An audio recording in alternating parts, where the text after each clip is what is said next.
going over blending modes.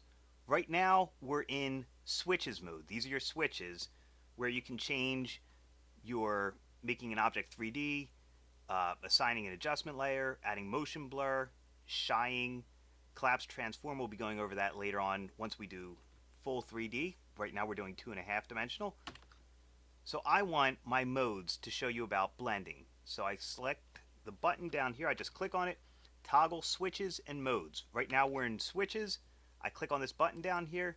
Now we're in modes. This is where you can set up modes and track mats, which are very useful and very powerful tools. You can always switch back and forth. I'm back in switches. Now I'm in modes.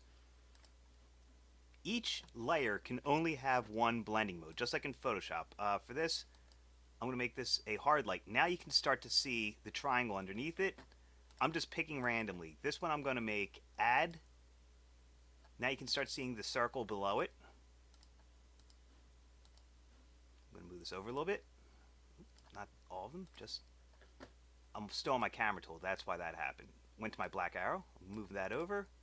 I'm going to move this over so you can see them overlap. The blending between all of them is changing. This one I'll make...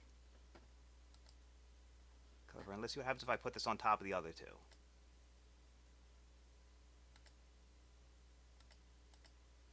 Change that to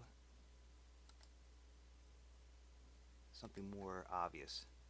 This demonstration is layers. It's just something you got to work around with until you get what you're looking for. I'll try add for there. No.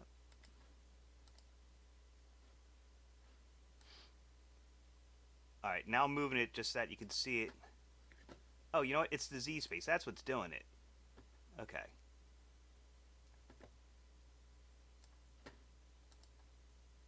I'm just moving these like that. There you go. Now you can see all of them interacting with one another. Much more different. There you go. Now it's working. It was just the Z space between all three of them from when I was working in 3D. But now you see how the blending modes will change as they interact with one another. See how the colors are changing?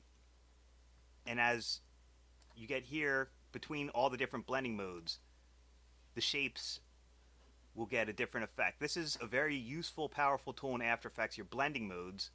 Let me just hide all the positions just for that. So like I said, each layer can only have one blending mode, and you can explore and experiment with what you want until you get the look that you want. See how that changed? I'm just going to undo. You can see the change right there.